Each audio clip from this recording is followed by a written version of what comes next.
Hello दोस्तों, ये vision IAS mains का एथिक्स का क्वेश्चन है। ठीक है, देखिए इस क्वेश्चन को पढ़िए। एथिक्स का क्वेश्चन है, 10 नंबर का है। ठीक है, ये बहुत फैक्चुअल नहीं है कि कहीं किताब से आपको इसका आंसर मिल जाएगा। आपने पढ़ के जो समझा है और आपकी जो पर्सनालिटी है उससे ही आंसर इसका बनने वाला है और उससे ही बाहर आने वाली चीज़। देखिए, सार्वजनिक जीवन में ईमानदारी प्रॉबिटी का महत्व दर्शाइए।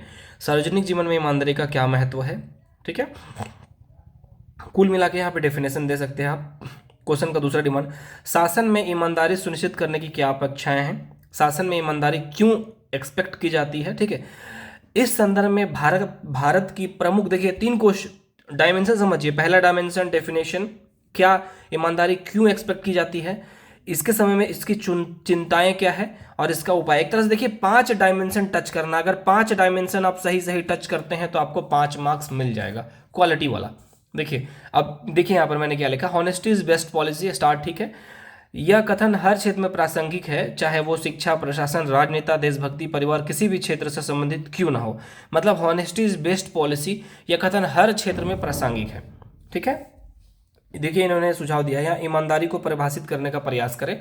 तो देखिए फिर मैंने ऊपर लिखा, ईमानदारी अनुशासन, अच्छा व्यवहार, सच बोलना, दूसरे की मदद करने के गुण ईमानदारी के अंतर्गत आते हैं, ऐसा आप लिख सकते हैं। ठीक है, अब देखिए शासन में ईमानदारी सुनिश्चित करने के निम्न अपेक्षाएं हैं।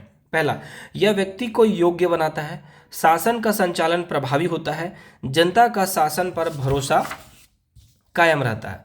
ठीक है, अब देखिए इसकी चिंताएं, भ्रष्टाचार, नौकरशाही आम जीवन तथा शासन में चरम सीमा पर है।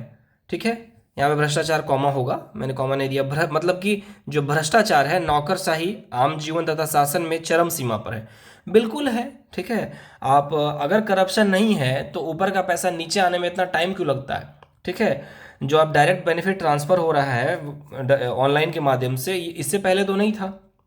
ठीक है, अगर आज भी गांव पिछड़े हुए हैं और भारत की 5 ट्रिलियन इकोनॉमी की बात की जा रही है, अगर भारत के गांव पिछड़े हुए हैं और 5 ट्रिलियन की दूसरे इकोनॉमी की बात की जा रही है, तो बीच में कहीं ना कहीं कुछ तो गैप है।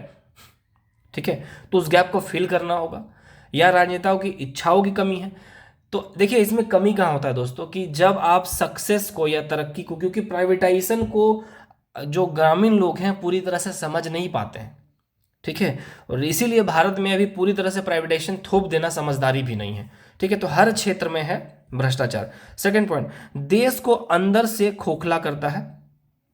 क्या है? ठीक है, वर्तमान में बैंकिंग जगत भी अछूता नहीं रहा है। भ्रष्टाचार जो है वर्तमान में जो अछूता नहीं रहा, जैसे नीरव मोदी का मामला है, घपला किए, रोटोमैक कंपनी का घोटाला है। जब मैंने आंसर लिखा था उस समय की बात है। इन्होंने देखिए सुझाव दिया, समसामयिक घटनाओं का प्रयोग करना अच्छा है। 1-2 पॉइंट और डाला जा सकता था। देखिए डेफिनेशन मैंने वहां नहीं लिखा और पॉइंट्स इसको और बढ़ाए जा सकते थे। अब देखिए सुझाव, तकनीकी के माध्यम से पारदर्शिता लाई जाए, प्रत्येक ट्रांजेक्शन ऑनलाइन हो। ठीक है, ठीक, और नियमों को प्रभावी तरीके से लागू किया जाए। लेकिन जब मैंने यहाँ पे सिविल सर्विसेज के आंसर के बारे में जिक्र किया है, तो मुझे सिविल सर्विसेज के बारे में जानकारी देनी चाहिए थी कि और भी कुछ विशेष उपाय करने चाहिए जिससे सिविल सर्विसेज में नैतिकता बढ़े। क्योंकि सिविल सर्वेंट जो होते हैं, जो आईएएस आईपीएस है या इंडियन रेवेन्यू सर्विस है, चाहे आईएफएस, उनके पास पावर अथॉरिटी बहुत अधिक होती है, बहुत अधिक पावर होता है। तो वो जैसे कहा जाता है ना कि जब एक पढ़ा लिखा इंसान करप्शन करना चाहे ना, तो बहुत ज़्यादा करप्शन कर सकता है और आपको भनक तक नहीं लगेगा, क्योंकि वो लीगल चीज़ों को जानकार होते हैं। तो उनको बचना कैसे ये पता है। जैसे कि नाम नहीं ले सकता, अभी झारखंड में ही कई ऐसे ब्यूरोक्रेट हैं जो अरेस्ट हुए हैं। ठीक है, तो अरेस्ट कैसे होते हैं? जैसे इन्होंने घपला किया, और घपला करने के बाद क्या होता है, जब आप गलत तरीके से पैसे कमाते हैं ना, तो पैसे आपके जेब में आते हैं बिना मेहनत के, तो वो आपको कहीं ना कहीं एरोगेंट बना देते हैं। ये देखा जाता है कि गलत तरीके से पैसे अगर आए तो उसके बच्चे में या उसके पिता में अहंकार आ जाता है, और इसीलिए कई बार समय है या प्रकृति उनको तमाचा दे के सबक सिखाती है कि आप सबसे ऊपर नहीं हो, आप इक्वल ही हो जैसे और लोग इक्वल हैं। आई होप आंसर अच्छा लगा होगा। अच्छा लगा हो तो इसको शेयर कीजिएगा। Thank you and best of luck to all of you.